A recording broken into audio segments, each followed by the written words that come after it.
Independent university Bangladesh IUB বাংলাদেশের একটি শীর্ষস্থানীয় বেসরকারি বিশ্ববিদ্যালয়। এটি ১৯৯৯ সালে প্রতিষ্ঠিত হয়েছে এবং ঢাকার বসুন্ধরা অঞ্চলে অবস্থিত। ক্যাম্পাসটি plot ১৬ block B Aftabuddin Ahmed road Bashundhara residential area ঢাকায় অবস্থিত। এটি স্থায়ী ক্যাম্পাস এবং বিভিন্ন ফ্যাকাল্টি যেমন আইন জীববিজ্ঞান ইত্যাদি এখানে রয়েছে। বিশ্ববিদ্যালয়টি ব্যবসা মানবিক বিষয় সমাজবিজ্ঞান আইটি ইঞ্জিনিয়ারিং চিকিৎসা এবং মহাকাশ ও জ্যোতির্বিজ্ঞানে স্নাতক ও স্নাতকোত্তর ডিগ্রি প্রদান করে। এখানে প্রায় ১৯,০০০ ছাত্রছাত্রী রয়েছে এবং এটি বাংলাদেশের শীর্ষ বেসরকারি বিশ্ববিদ্যালয়গুলোর একটি। ইন্ডিপেন্ডেন্ট ইউনিভার্সিটি বাংলাদেশে আইইউবি বিভিন্ন ডিপার্টমেন্টে অধীনে একাধিক বিভাগ রয়েছে। এগুলো স্নাতক ও স্নাতকোত্তর পর্যায়ের প্রোগ্রাম অফার করে। বিজনেস ডিপার্টমেন্টে স্কুল অব বিজনেস অ্যান্ড এন্টারপ্রেনারশিপের অধীনে রয়েছে হিসাব বিজ্ঞান অর্থনীতি finance general management human resource management international business management information system এবং মার্কেটিং বিভাগ। এখানে বিবিএ এবং সম্পর্কিত প্রোগ্রাম পড়ানো হয়। ইঞ্জিনিয়ারিং ডিপার্টমেন্টে school of engineering technology and সায়েন্সেসে কম্পিউটার বিজ্ঞান ও প্রকৌশল তড়িৎ ও ইলেকট্রনিক প্রকৌশল এবং ফিজিক্যাল সায়েন্স বিভাগ রয়েছে। এর মধ্যে সিএসসি ইটি পদার্থবিজ্ঞান এবং গণিতের প্রোগ্রাম অন্তর্ভুক্ত। পরিবেশ ও জীববিজ্ঞান ডিপার্টমেন্টে school of environment and life সায়েন্সেসে পরিবেশ বিজ্ঞান ও ব্যবস্থাপনা এবং জীবন বিজ্ঞান বিভাগ রয়েছে। এছাড়া ফার্মেসি এবং পাবলিক হেলথ বিভাগও এখানে অন্তর্ভুক্ত। আর্টস ও সোশ্যাল সায়েন্স ডিপার্টমেন্টে school of liberal arts and social সায়েন্সেসে ইংরেজি গ্লোবাল স্টাডিজ অ্যান্ড গভর্নেন্স আইন মিডিয়া ও যোগাযোগ এবং সামাজিক বিজ্ঞান ও মানবিক বিভাগ রয়েছে। আইইউবি ইন্ডিপেন্ডেন্ট ইউনিভার্সিটি বাংলাদেশ এ স্নাতক প্রোগ্রামে ভর্তির জন্য মূলত ইউজিসি অনুমোদিত ন্যূনতম যোগ্যতা পূরণ করতে হয়। এসএসসি এবং এইচএসসি পরীক্ষায় পৃথকভাবে ন্যূনতম জিপিএ ২.৫ সহ মোট জিপিএ ৬ থাকতে হবে।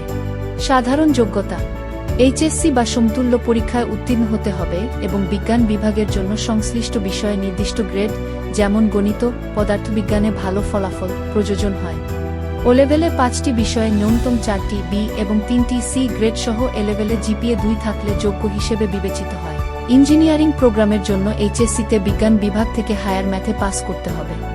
মাস্টার্স প্রোগ্রামে স্নাতক ডিগ্রি এবং সাক্ষাৎকারের ভিত্তিতে ভর্তি হয় যা স্প্রিং সামার ও অটাম সেশনে হয়। ভর্তি প্রক্রিয়া ইউজিসি নীতিমালা অনুসরণ করে অনলাইন আবেদন যোগ্যতা যাচাই এবং বিভাগীয় পরীক্ষার মাধ্যমে চূড়ান্ত নির্বাচন হয়। চলুন ইন্ডিপেন্ডেন্ট ইউনিভার্সিটি বাংলাদেশ বা আইইউবি এর ভর্তি প্রক্রিয়ার খুঁটিনাটি খুব সহজে জেনে নেওয়া যাক। আলোচ্য বিষয়ের মধ্যে থাকছে ভর্তি প্রক্রিয়া আইন ও ফার্মেসি নিয়ম টিউশন ফি আর্থিক সহায়তা আর পেমেন্ট। শুরুতেই অ্যাডমিশন অফিস থেকে আসা একদম লেটেস্ট আপডেটগুলো জানা সবার জন্যই কিন্তু ভীষণ জরুরি। সামার ২০২৬-এর ভর্তি আর রেজিস্ট্রেশন লিঙ্ক কিন্তু ৪ মে বিকেল ৩টা থেকে ইমেইলে আসতে শুরু করবে। ডেডলাইনের ব্যাপারে কোনো ছাড় নেই। ১২ মের মধ্যে ফি জমা দিতেই হবে আর 14 মে বাধ্যতামূলক ওরিয়েন্টেশন। তবে সাধারণ ভর্তির বাইরেও নির্দিষ্ট কিছু বিভাগের জন্য বেশ দারুণ একটা ব্যতিক্রম আছে। চলুন দেখি। আইন আর ফার্মেসি বিভাগের সুযোগ পেতে হলে কিন্তু চূড়ান্ত নির্বাচনের আগে একটা বাধ্যতামূলক ভাইভা ফেস করতেই হবে। এবার সবার মনে ঘুরপাক খাওয়া সবচেয়ে বড় প্রশ্নটায় আসি, পড়াশোনার সম্ভাব্য খরচ আসলে কেমন হবে। আন্ডারগ্র্যাডে ভর্তি ফি ২৫,০০০ আর প্রতি ক্রেডিট ৬,৫০০ টাকা। অন্যান্য প্রোগ্রামের কাঠামোটা একটু আলাদা। খেয়াল রাখতে হবে প্রতি সেমিস্টারে অতিরিক্ত অ্যাক্টিভিটি ফি ৮,০০০, তবে আইন ও ফার্মেসিতে সেটা ১২,০০০ টাকা।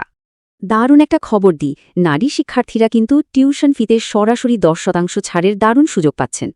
যারা আর্থিক সহায়তা বা স্কলারশিপ খুঁজছেন সামার 2026-এর জন্য, তাদের কিন্তু ৩ মার্চের মধ্যেই আবেদন করে ফেলতে হবে। মুক্তিযোদ্ধা কোটা ভাই বোন ক্ষুদ্র নৃগোষ্ঠী কিংবা এক্সট্রা কারিকুলার অ্যাক্টিভিটিসের মতো বেশ কিছু ক্যাটাগরিতে এই আর্থিক সহায়তার সুযোগ মিলবে। তবে নিড বেসড সহায়তার ক্ষেত্রে একটা শর্ত আছে। আবেদনকারীকে অবশ্যই আগে থেকে ন্যূনতম ২৪ ক্রেডিট সম্পূর্ণ করে রাখতে হবে। এখানে একটা বিষয় পরিষ্কার করা দরকার, সামার সেমিস্টারের এই আর্থিক সহায়তা প্রক্রিয়ায় আইন ও ফার্মেসি শিক্ষার্থীরা থাকছেন না। কোনো হার্ড কপি চলবে না। আর্থিক সহায়তার পুরো আবেদনটাই নির্দিষ্ট ওয়েবসাইটের মাধ্যমে একদম অনলাইনে সেরে ফেলতে হবে। সবশেষে বিশ্ববিদ্যালয়ের যাবতীয় বিল ঝামেলা ছাড়াই নিরাপদে পরিশোধ করার অফিসিয়াল পেমেন্ট পদ্ধতিগুলো একবার ঝালিয়ে নেওয়া যাক। আইরা সিস্টেমের মাধ্যমে অনলাইনে ফি পেমেন্ট করাটা মাত্র ৩ ধাপের কাজ, আর সাথে সাথে পেয়ে যাবেন SMS কনফার্মেশন। আরেকটা জরুরি বিষয়, যারা শর্ত সাপেক্ষে ভর্তি হয়েছেন তাদের কিন্তু ১ মাসের মধ্যেই মূল কাগজপত্র যাচাইয়ের জন্য দিতে হবে। এই জরুরি প্রশাসনিক ধাপগুলো ঠিকঠাক পার করতে পারলেই কি আইইউবিতে সফলতার রাস্তা অর্ধেক সহজ হয়ে যায় না?